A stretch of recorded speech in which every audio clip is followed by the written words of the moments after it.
Hi friends, நம்ம விஜய் மல்லி ஸ்டோரியில் மல்லி பயங்கர தெளிவாக இருக்காங்க அப்படின்னு சொல்லலாம். ஏன்னா தன்னோட வாழ்க்கை அப்படிங்கிறது எத்தனையோ விதத்தில் வந்துட்டு போயிட்டு இருந்தது.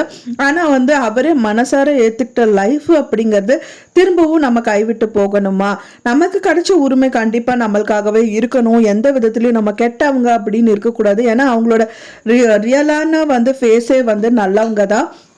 ஆனால் ஒரு சின்ன சின்ன விஷயம் ரேணுகாக்காக கண்டுபிடிக்கிறேன்னு சொன்னேன். அப்புறம் அவங்களோட கேரக்டர் டோட்டலாக ஸ்பாயில் ஆகிற மாதிரி ஏதாவது பண்ணிடக்கூடாது அப்படிங்கிற ஒரு விஷயத்தில் கரெக்டாக இருக்காங்க அப்படின்னே சொல்லலாம்.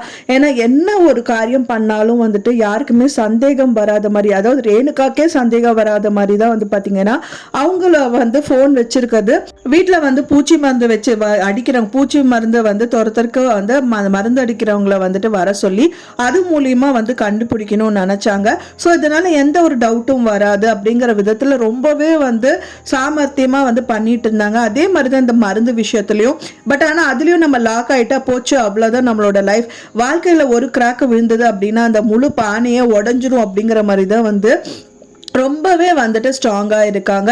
அதுக்கு பார்த்தீங்க அப்படின்னா இப்போ அன்னபூர்ணி அம்மாவும் இந்த மாதிரி விஷயங்கள் பண்ணும்போது கடைசியில இது நம்மளுக்கு சாதகமா முடிஞ்சதுன்னா பரவாயில்ல, ஆனா அவங்க பார்த்துட்டு அண்ட் தென் இது பயந்துட்டு இவங்க எதுக்கு இந்த பொண்ணை இவ்வளவு பயப்படுத்தணும் செய்யணும்னு சொல்லிட்டு அவங்க நினைக்க ஆரம்பிச்சிட்டாங்க அப்படின்னா ரொம்ப கஷ்டமா போயிடும். ஏன்னா அவங்களை வீட்டுல விட்டு வெளியில அனுப்பணுங்கிற மாதிரி தான் இந்த மாதிரி விஷயங்கள் பண்ணிட்டு இருக்காங்கன்னு விஜய் மனசுல தெரிஞ்சது அப்படின்னா அவர் ரொம்பவே ஃபீல் பண்ணுவாரு. கொஞ்சம் நஞ்சம் இருக்கிற ஒரு சந்தோஷம் கூட இல்லாம போயிடும். ஏன்னா மல்லியை பொறுத்த வரைக்கும் இப்போ வரைக்குமே அவங்க மனசளவுல வாழாம தான் இருக்காங்க. ஆனா விஜய் மல்லி கூட வாழ்ந்துட்டு தான் இருக்காரு.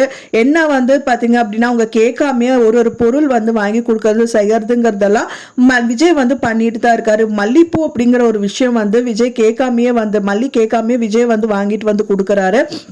அந்த ஒரு டைத்துல இந்த ரேணுகா தான் எனக்கு வேணும்னு சொல்லிட்டு அதுவும் புடுங்கிக்கிறாங்க.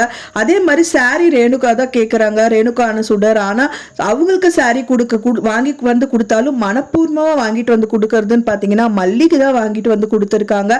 ஸோ அதை சர்ப்ரைஸா கொடுக்கணும்னு சொல்லிட்டு மல்லிக்கு வாங்கிட்டு வரலன்னு ஒரு சின்ன கேம் பிளே பண்ணிட்டு அவங்க கையில கொடுக்கறதுங்கிறதெல்லாம் கொஞ்சம் இன்ட்ரெஸ்டிங்கா தான் இருக்கு அப்படின்னே சொல்லலாம். ஆனா அது ஏத்துக்க முடியாத ஒரு சூழ்நிலையில தான் மல்லி தள்ளப்பட்டிருக்காங்க. எந்த ஒரு பொண்ணு இருந்தாலும் இவ்வளோ மனசுல பாரங்கள் இருந்தாலும், என்னதான் ஹஸ்பண்ட் பாசமா இருந்தாலும் இந்த மனப்பூர்வமான சந்தோஷம் வேணும் அப்படின்னு தான் நினைப்பாங்க. ட்ரூவாவே மல்லிக்கு வேணும் அப்படின்னு நினைச்சாங்க. அப்படிங்கறனால பாத்தீங்கன்னா இந்த விஷயங்கள் கண்டிப்பா இது ரேணுகா இல்லைன்னு நிரூபணம் பண்ணணுங்கிறதா அவங்களோட மெயின் குறிக்கோளே. அதுக்கு அன்னபூர்ணி அம்மா நீங்க எல்லாம் ஒத்து வரவே மாட்டீங்க, நான் பண்றேன்னு ஒரு விஷயம் பண்ண போயிருக்காங்க. ஸோ அது நல்லபடியா நடந்தா பரவாயில்ல, இல்லைன்னா பெரிய வெடியா வெடிச்சிரும் வீட்டுல அப்படின்னு சொல்லலாம். இன்னொரு பக்கம் அவரோட டெண்டர் விஷயம், அவரோட லைஃப் செக் பாயிண்ட் வைக்கிற மாதிரி இந்த ரேணுகா பண்ணிட்டு இருக்காங்க. ஸோ இது எல்லாத்துக்குமே புல் ஸ்டாப் வைக்கணும். ஸோ வெயிட் பண்ணி பார்க்கலாம் ஃப்ரெண்ட்ஸ் என்ன நடக்குது அப்படின்னு சொல்லிட்டு.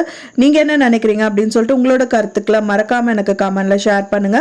நான் சொன்ன இந்த தகவல் உங்களுக்கு பிடிச்சிருந்தா மறக்காம லைக் பண்ணுங்க, ஷேர் பண்ணுங்க, கமெண்ட் பண்ணுங்க, சப்ஸ்கிரைப் பண்ணுங்க.